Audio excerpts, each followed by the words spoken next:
was never the same after the summer of 2014. A little demo was released on the PlayStation Store by an unknown studio known only as PT. It was only a corridor that repeated itself, but each loop was slightly different from the last and significantly more terrifying. At the end, it was revealed to be a playable teaser for an upcoming Silent Hill game. Unfortunately, less than a year later, the game was canceled, and Konami wants PT to disappear like it never existed, thus leaving a hole in gamers' hearts. There have since been many indie game developers attempting to fill this hole, and today, I'll be talking about one such game, MADiSON from Bloodious Games. You play as a teenage boy named Luca, who wakes up with his father accusing him of something horrible on the other side of a locked door. Luca has no recollection of what his father is talking about, but a tin full of Polaroids of a disembodied arm and leg give us an idea. Luca needs to escape his father and makes his way to his grandfather's house via a connected tunnel. There, Luca finds a birthday present for him, an old Polaroid camera. This camera was purchased at an auction and seems to be key for Luca's escape. Unfortunately, the camera has a history of belonging to a 43-year-old woman named Madison Hale, who in 1987 sacrificed 4 people for a ritual. Fortunately, she was killed by the police before she could complete it. Unfortunately, she has become a demon who has attached herself to the camera and wants Luca to finish what she started. First thing you may have noticed is that a 43-year-old woman with the name of MADiSON in 1987 is incredibly unlikely, as MADiSON wasn't considered a girl's name until the 1984 hit movie Splash, starring Tom Hanks and Daryl Hannah. Okay, I'm being facetious here. I know the real reason why they went with MADiSON. I just thought it was a fun fact to mention. The true reason why MADiSON is such an important name in this game has to do with the title. You may have noticed that all of the letters except for the I are capitalized. And sometimes a capital I looks just like a line, so you can also read the title as Mad Son. It's quite appropriate, as Luca seems to be going mad thanks to a demonic presence attached to the Polaroid camera. Also, this game has us shaking the Polaroid to develop it, but in reality, you aren't supposed to do this. I do remember when everyone used Polaroids, we all did that. It doesn't take long for the game to get surreal as doors appear where they weren't, impossible paths open, statues move, and many more frights. The situation Luca is in is like one big haunted escape room, and there are some challenging puzzles. The pictures in the attic where you have to add or subtract the ages of some portraits with numbers on the wall to unlock a door was rather clever. MADiSON is great at building atmosphere. I came across Luca's grandmother's diary, and while reading it with the ambient noise in the background, it was fairly unnerving. However, that tension eases up when you realize that the ambient noise is random, and you're safe when in the house. The only times you can die, according to the game, is during the church and blue knee sequence, and it's not really a big deal. The blue knee section is the highlight of the game, and I'll talk about that in a moment, but he's inspired by horror films like The Babadook, Insidious, and Come Play. The voice actors all do a terrific job, but to be honest, I got tired of hearing Luca. I understand they wanted Luca reacting realistically to everything around him in a similar vein to Ethan Winters of the Resident Evil series. However, I found it somewhat annoying, especially when I was trying to listen to a cassette tape and Luca speaks over it, which distracted me from what is being said on the tape. It's already too late. When a demon attaches itself to a human. Demons? And this is no hate to the actor Jacob Judge. He does a great job, but the direction for his lines are largely one note. Luca speaks as though he's always on the verge of tears, and his emotional tone is stuck on terrified. While I understand what Luca is going through is rightfully terrifying for anyone, let alone a 16-year-old kid, I think it is also realistic that other emotions would be felt and expressed by anyone in his situation. I can think of anger, bewilderment, frustration, sprinkle in some manic laughter, and that would help flavor his delivery. It wouldn't be so one note, and it wouldn't be so irritating to listen to. And it seems that this is something that the developer was aware of, as you can mute Luca in the options menu. Next time, dial back on your lead character voicing their thoughts, especially in the middle of someone else talking.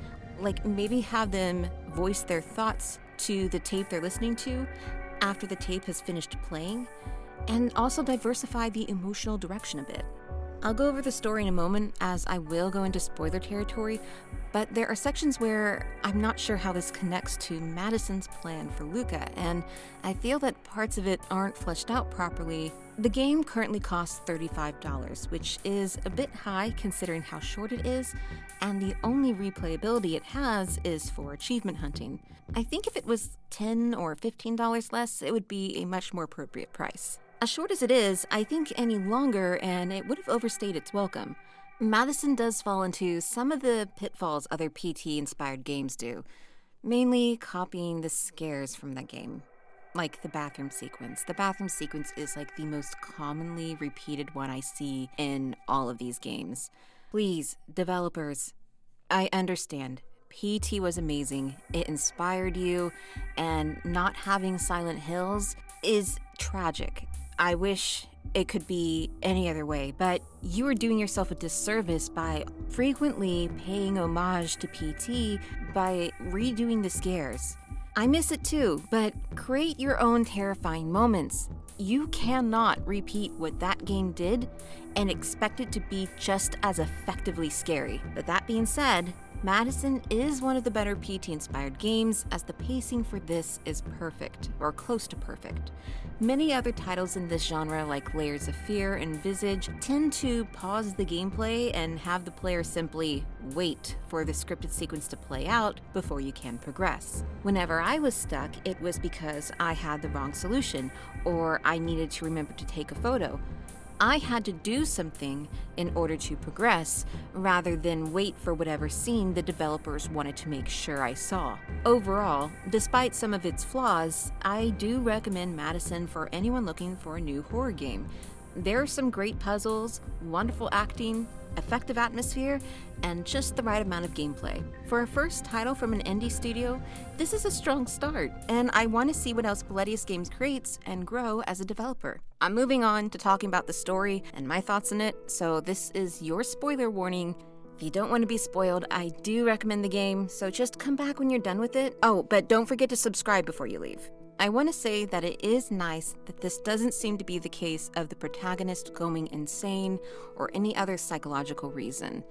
Yes, the title of the game is a pun on Mad Sun, but there is no evidence to believe that the supernatural events we are seeing aren't real. Luca is being driven mad by an actual demon.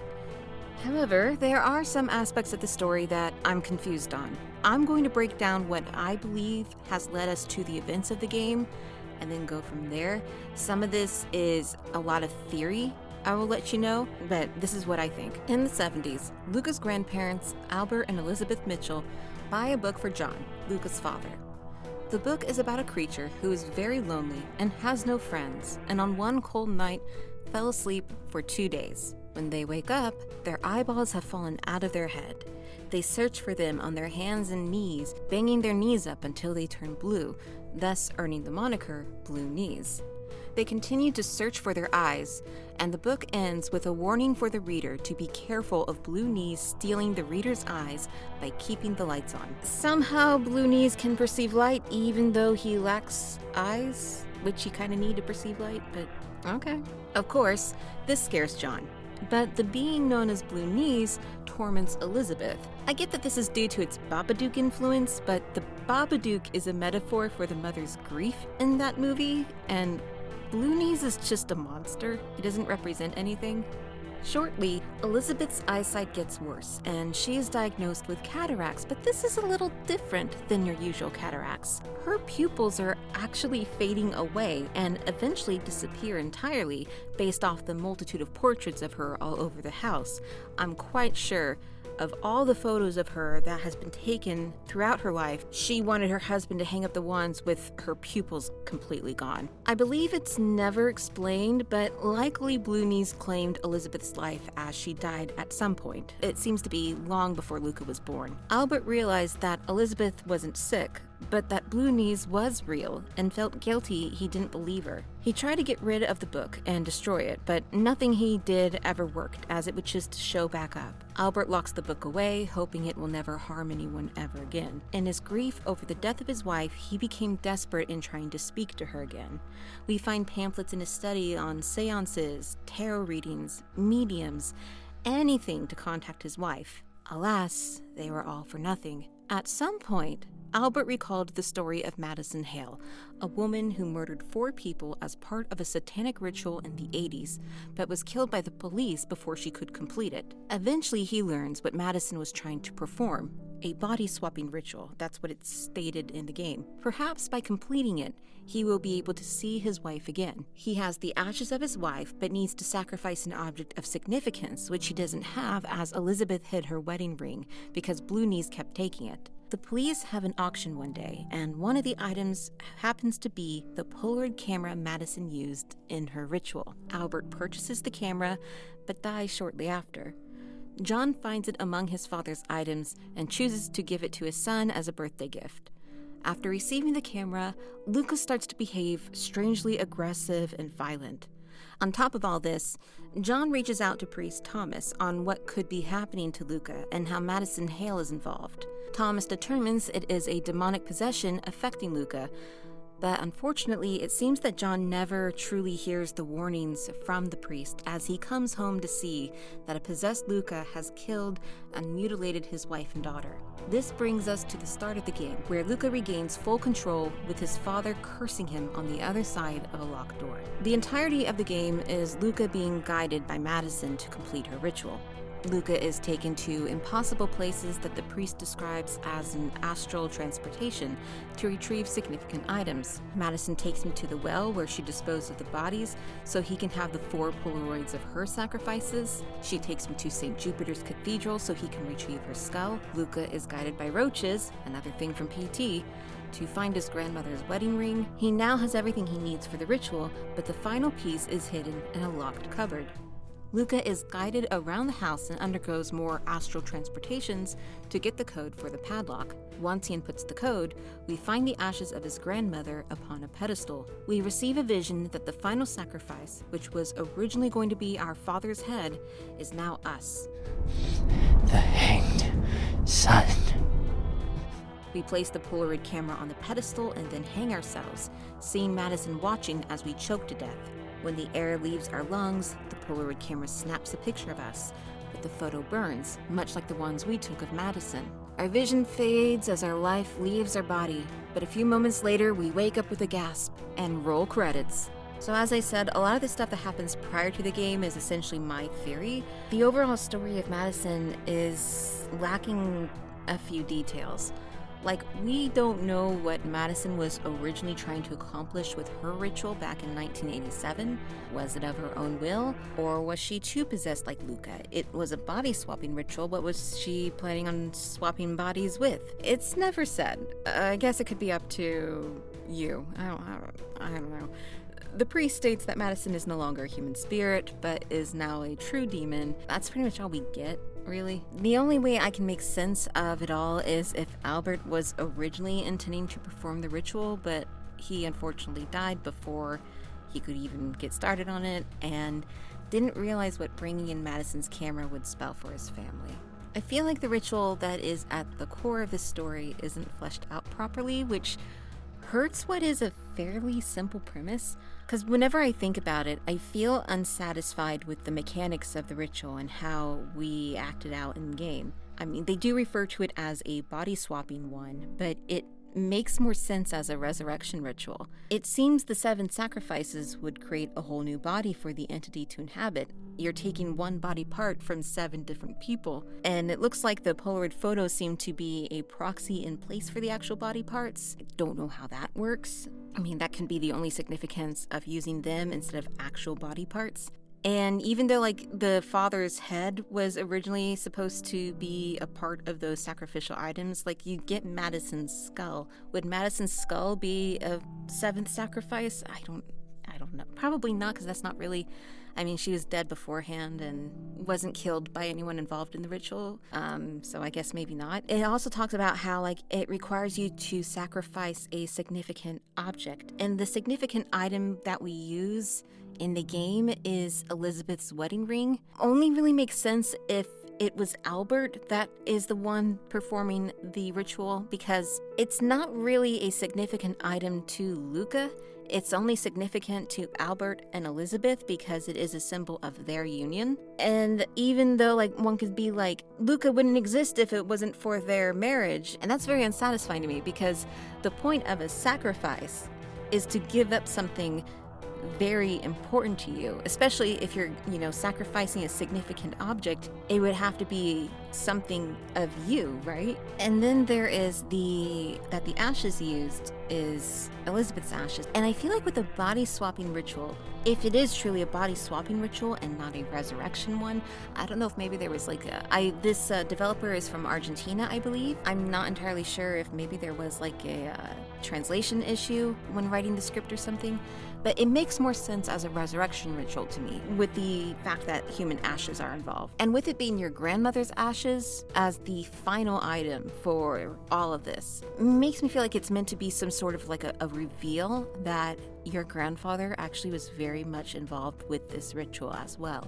And unfortunately, because he passed away, you, Luca, are the only one that can complete it on his behalf. And on my behalf. That's me, MADiSON, the demon. I don't know. Like, I don't know. It feels like there's just, like, it seems like the grandmother, Elizabeth, plays a significant role, but yet her connection is with Luca. And even then, Luca didn't really have a relationship with his grandmother.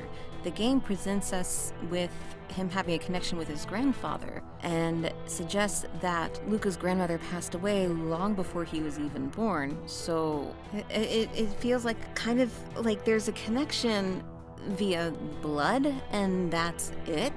It just doesn't seem like it goes any deeper than that.